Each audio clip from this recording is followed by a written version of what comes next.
ये यजुर्वेद की पुस्तक से आज हम जानेंगे क्या परमेश्वर का कोई रूप है या परमेश्वर ईंट पत्थर में दिखता है या जंगल झाड़ियों में दिखता है या परमेश्वर सूर्य चंद्रमा में दिखता है। आज हम इसके विषय में जानेंगे। ये सनातन धर्म की पुस्तक यजुर्वेद है। सबसे पहले हम अध्याय 32 को देखेंगे। ये देखिए अध्याय 32 है। पहले श्लोक 2 से पढ़ेंगे। सर्वात्मा विद्युत के समान तेजस्वी पुरुष सभी कालों को प्रकट करने वाला है। इस विराट पुरुष को ऊपर नीचे इधर उधर अथवा मध्य में कहीं भी ग्रहण नहीं किया जा सकता। प्रत्यक्ष रूप से उसे देखना संभव नहीं है। तो यहाँ पर साफ साफ लिखा है सनातन धर्म की पुस्तक। अगर हम यजुर्वेद की पुस्तक को पढ़ते हैं 2 श्लोक में इस तरह से बताया गया है कि उस परमात्मा को ना ऊपर ना नीचे ना इधर ना उधर कहीं पर भी देखा नहीं जा सकता है। उसको देखना मनुष्य के लिए संभव नहीं है। यहाँ पर इस तरह से बताया गया है। 3 में देखते हैं क्या लिखा है। उस परमात्मा स्वरूप पुरुष की कोई मूर्त नहीं है। उस परमात्मा पुरुष की जो परमेश्वर है उसकी कोई मूर्त नहीं है जो यहाँ पर आप देख रहे हो। उसका यश और नाम ही महान है। हरिण्य गर्भ यशमान्य जात और मामा हिंसित आदि मंत्रों में उसकी महिमा का वर्णन हुआ है। पर यहाँ पर क्या लिखा है कि उस परमात्मा का कोई स्वरूप नहीं है और उस परमात्मा की कोई मूर्त नहीं है। उसका यश यानी कि उसका नाम ही सबसे बड़ा और महान है। तो मेरा कहने का मतलब है कि हिंदू धर्म सनातन धर्म में लोग मूर्ति की पूजा क्यों करते हैं? क्या इस विषय में उन्हें पता नहीं है? यजुर्वेद की पुस्तक में जो लिखा है क्या वह पढ़ते नहीं? क्या इस पुस्तक को वह मानते नहीं? इस पर यह मान्यता प्रकट होती है कि परमेश्वर को हम मन से विश्वास से उसको हम अपने मन में विश्वास करके हम जान सकते हैं कि परमेश्वर हमारे साथ रहता है।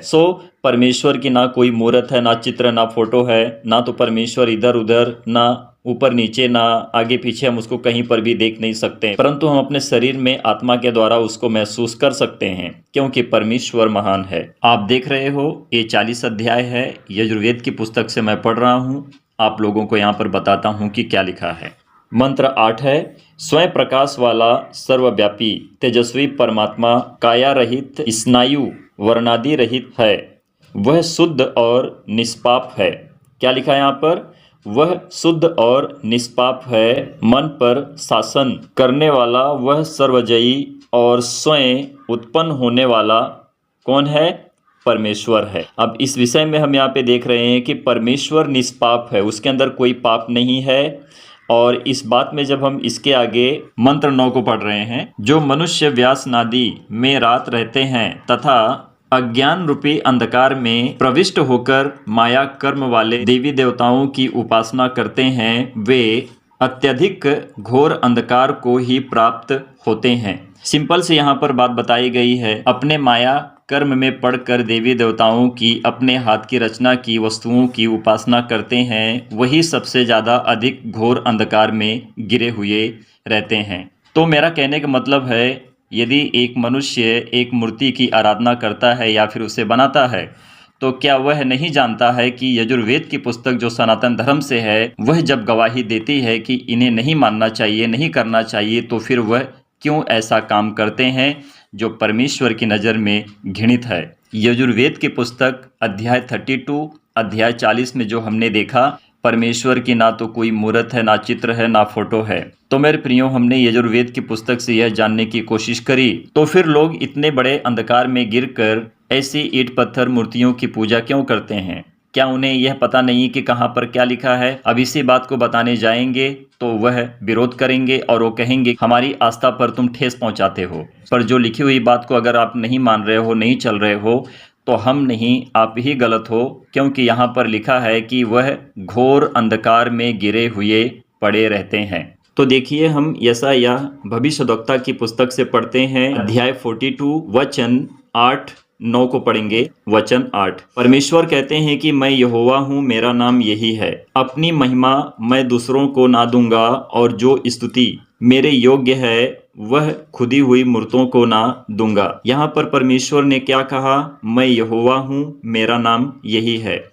अपनी महिमा मैं दूसरों को ना दूंगा। यानी कि जो मनुष्य मिट्टी खोदकर मूर्ति बनाते हैं, जो उनको अपना ईश्वर मानते हैं, मैं उनको अपनी महिमा ना दूंगा, परंतु अपने सच्चे धर्मियों को दूंगा जो मुझे जानते हैं, और जो स्तुति मेरे योग्य है वह खुदी हुई मूर्तों को ना दूंगा। देखिए 9 वचन में क्या लिखा है, देखो पहली बातें तो हो चुकी हैं, अब मैं नई बातें बताता हूँ, उनके होने से पहले मैं तुमको सुनाता हूँ। सो यहाँ पर परमेश्वर ने क्या बताया, जो पुरानी बातें हो चुकी हैं, जो पूरी हो चुकी हैं, अब मैं उनको नई बातों में प्रकट करूंगा, और अब मैं नई बातें तुम्हें बताता हूँ कि आगे मैं क्या करने वाला हूँ। यशायाह की पुस्तक अध्याय 43 से हम पढ़ रहे हैं। तो यहाँ पर देखिए हम 11, 12, 13 वचन को पढ़ेंगे।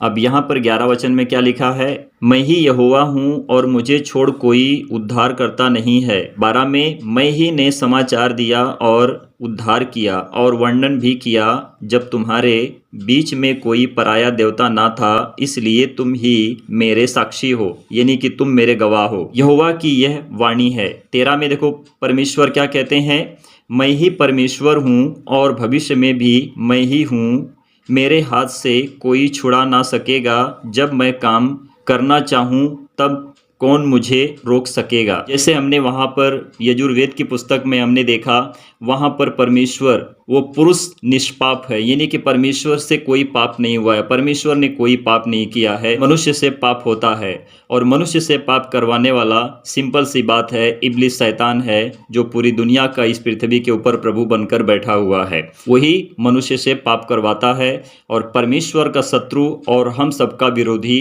शैतान है। तो आपने देखा यहाँ पर बाइबल स्पष्ट रूप से गवाही दी है, हमने पुराने नियम की पुस्तक से पढ़ा है कि परमेश्वर कहते हैं कि मैं ही भविष्य में भी परमेश्वर हूँ, और मुझे छोड़ कोई दूसरा उद्धार करता नहीं है, और मुझे छोड़ कोई दूसरा परमेश्वर भी नहीं है। तो चलिए हम नए नियम की पुस्तक से प्रभु यीशु मसीह ने क्या कहा है उसको भी हम जान लेते हैं। मेरे प्रियो, यूहन्ना अध्याय 8 वचन हम 42 से 47 में देखेंगे। यहाँ पर प्रभु यीशु मसीह, यहूदी शास्त्री फरीसी जो होते थे, प्रभु यीशु मसीह से तर्क करते थे, और प्रभु यीशु मसीह ने उन्हें क्या उत्तर दिया, कौन मुझे पापी ठहराता है। देखिए परमेश्वर निष्पाप है, परमेश्वर ने कभी पाप नहीं किया। यहाँ पर प्रभु यीशु मसीह गवाही के साथ उत्तर देते हैं कि परमेश्वर पवित्र है, और प्रभु यीशु मसीह कहते हैं कि मुझे कौन पापी ठहराता है। जब परमेश्वर पवित्र है तो उसको बोलने की ताकत है कि मुझे कौन पापी ठहराता है। सुनिए, देखिए 42 में लिखा है, यीशु ने उनसे कहा, यदि परमेश्वर तुम्हारा पिता होता तो तुम मुझसे प्रेम रखते। यहाँ पर प्रभु यीशु मसीह कहते हैं कि जिस परमेश्वर की तुम बात करते हो, जिस परमेश्वर को ढूंढते हो, वह परमेश्वर कौन है तुम उसे नहीं जानते हो। यदि तुम पिता से प्रेम रखते या फिर पिता तुम्हारा होता तो तुम मुझसे प्रेम रखते। तो प्रभु यीशु मसीह ने यहाँ पर क्या कहा कि यदि तुम परमेश्वर को जानते तो मुझसे प्रेम रखते, क्योंकि तुम परमेश्वर को नहीं जानते हो इसीलिए तुम मुझसे प्रेम नहीं रखते हो कि स्वयं मैं ही परमेश्वर हूँ, क्योंकि मैं परमेश्वर की ओर से आया हूँ। प्रभु यीशु मसीह क्या कहते हैं कि मैं परमेश्वर की ओर से आया हूँ, ठीक है ना। परमेश्वर की ओर से वही आएगा जो स्वयं में परमेश्वर होगा। मैं आपसे नहीं आया, प्रभु यीशु मसीह कहते हैं कि मैं आपसे नहीं आया, मैं परमेश्वर की ओर से आया हूँ, परंतु उसी ने मुझे भेजा है। किसने भेजा है? परमेश्वर ने मुझे भेजा है। 43 वचन में देखो प्रभु यीशु मसीह क्या कहते हैं, तुम मेरी बात क्यों नहीं समझते, इसलिए कि तुम मेरा वचन सुन नहीं सकते। प्रभु यीशु मसीह से बैर करने वाला शत्रु जिसे कहते हैं शैतान। अब देखो 44 वचन में प्रभु यीशु मसीह कहते हैं, तुम अपने पिता शैतान से हो। आप लोग सुने ना, प्रभु यीशु मसीह क्या कहते हैं कि तुम अपने पिता शैतान से हो और अपने पिता की लालसाओं को पूरा करना चाहते हो। जो परमेश्वर की तरफ से है, जो प्रभु यीशु मसीह को जानता है, वो परमेश्वर को जानता है, और वह शैतान की तरफ से कभी नहीं हो सकता है। तो प्रभु यीशु मसीह क्या कहते हैं, तुम अपने पिता शैतान से हो और अपने पिता की लालसाओं को पूरा करना चाहते हो। और प्रभु यीशु मसीह ने क्या कहा है कि जो मुझसे प्रेम रखता है वह मेरे पिता से प्रेम रखता है, और जो मुझे जानता है वह मेरे पिता को जानता है। वह तो आरंभ से हत्यारा और सत्य पर स्थिर ना रहा। प्रभु यीशु मसीह क्या कहते हैं, वह तो आरंभ से हत्यारा है, सत्य पर कभी स्थिर ना रहा और ना तो उसके अंदर सत्य है। सत्य कौन है? सत्य परमेश्वर है, क्योंकि सत्य उसमें है ही नहीं। तो जो शैतान है, जो परमेश्वर का विरोधी है, जो शत्रु है, उसके अंदर सत्य है ही नहीं। सत्य किस में है? सत्य परमेश्वर में है। शैतान में सत्य नहीं है, सत्य परमेश्वर में है। ठीक है, आगे देखिए। जब वह झूठ बोलता तो अपने स्वभाव ही से बोलता है। तो आज मनुष्य ईश्वर की भी आराधना करते हैं, पूजा पाठ करते हैं, परंतु झूठ बोलते हैं, गालियां बकते हैं, मारपीट करते हैं, एक दूसरे का लहू बहाते हैं, मर्डर करते हैं, बेविचार करते हैं, बलात्कार करते हैं, सब कुछ करते हैं। सत्य किसमें नहीं है? सत्य शैतान में नहीं है, क्योंकि वह झूठा है, वरन झूठ का पिता है। जो प्रभु यीशु मसीह पर विश्वास नहीं लाता है, प्रभु यीशु मसीह को नहीं मानता है, वह झूठा है और उसका पिता झूठा है। वह झूठ को फॉलो करता है क्योंकि उसका पिता झूठा है। 45 वचन में प्रभु यीशु मसीह क्या कहेंगे? परंतु जो मैं सच बोलता हूँ इसीलिए तुम मेरा विश्वास नहीं करते। तो सत्य किसमें है? सत्य परमेश्वर में है। तो प्रभु यीशु मसीह झूठी बात नहीं बोलते, वह सच्ची बात बोलते हैं और इसी के द्वारा शैतान परमेश्वर के वचन से विरोध करता है। 46 में देखो क्या लिखा है। प्रभु यीशु मसीह कहते हैं, शास्त्री फरीसियों से कहते हैं, तुम में से कौन मुझे पापी ठहराता है? यहाँ पर प्रभु यीशु मसीह ने अपने आप को क्लियर किया कि कौन मुझे तुम में से पापी ठहराता है। यदि मैं सच बोलता हूँ तो तुम मेरा विश्वास क्यों नहीं करते? यहाँ पर प्रभु यीशु मसीह ने क्या कहा? मैं जब सत्य की बात को बोलता हूँ तो तुम मेरा विश्वास क्यों नहीं करते? क्योंकि झूठ शैतान है और वह शैतान झूठ का पिता है, और जो झूठ पर चलता है वह झूठी बातें अपनी जुबान पर लाता है और झूठ की बकवास की बातें करता है। सो उसमें सत्य नहीं है। यदि मैं सच बोलता हूं तो तुम मेरा विश्वास क्यों नहीं करते? 47 में देखो प्रभु यीशु मसीह क्या कहते हैं। जो परमेश्वर से होता है वह परमेश्वर की बातें सुनता है। यहाँ पर प्रभु यीशु मसीह क्या कहते हैं कि जो परमेश्वर की तरफ से है वह परमेश्वर की बातें सुनता है। जो परमेश्वर से होता है वह परमेश्वर की बातें सुनता है, और तुम इसलिए नहीं सुनते कि परमेश्वर की ओर से नहीं हो। प्रभु यीशु मसीह ने क्या कहा कि तुम मेरा इसीलिए विश्वास नहीं करते कि तुम परमेश्वर की ओर से नहीं हो।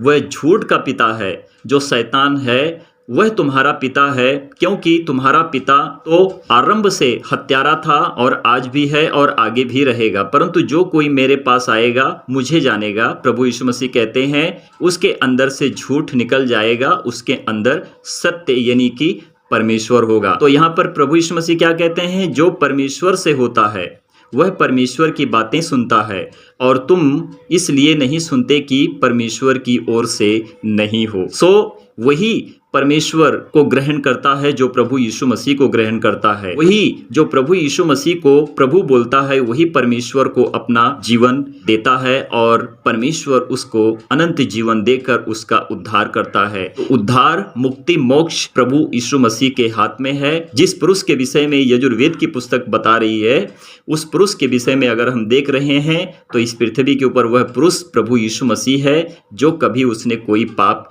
नहीं किया है। वह निष्पाप है, वह निष्पाप पुरुष है जो मनुष्यों का उद्धार करता है। और जो कोई प्रभु यीशु मसीह को जान लेता है, अपने ऊपर से पाप और व्यभिचार से मुक्त होकर परमेश्वर के लिए पवित्र हो जाता है, और पवित्र होकर परमेश्वर को सच्ची महिमा देने लगता है। तो मेरे प्रियो, पूरी दुनिया का रचयिता प्रभु परमेश्वर यहोवा एक ही प्रभु है। जिस तरह से हमने यशायाह की पुस्तक से देखा तो वहां पर परमेश्वर ने कहा कि भविष्य में मैं ही परमेश्वर हूं, मुझे छोड़ कोई दूसरा परमेश्वर नहीं है।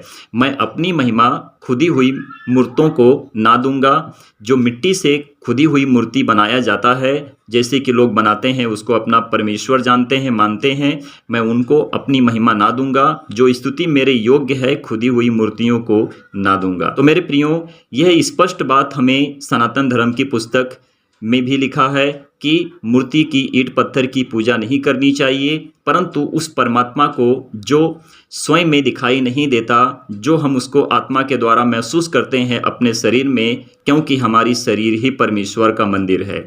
सो परमेश्वर हमारे अंदर है। ईंट पत्थर में, जंगल झाड़ियों में, सूर्य चंद्रमा में परमेश्वर बसा हुआ नहीं है। परमेश्वर सारी सृष्टि का रचनाकार प्रभु है, वही दुनिया का रचयिता प्रभु है, उसी ने सब कुछ बनाया है। उस परमात्मा को जो हमने कभी देखा नहीं है, हम अपने हृदय से, अपनी आत्मा से उस परमेश्वर को पुकारते हैं, महसूस करते हैं और हम उस परमेश्वर को सच्ची महिमा देते हैं, क्योंकि पूरे जगत का, पूरी दुनिया का एक ही परमेश्वर है और वह प्रभु यीशु मसीह परमेश्वर यहोवा में ही मनुष्य को प्राप्त होता है। Thank you Jesus, thank you father God. परमेश्वर की महिमा हो, आमीन।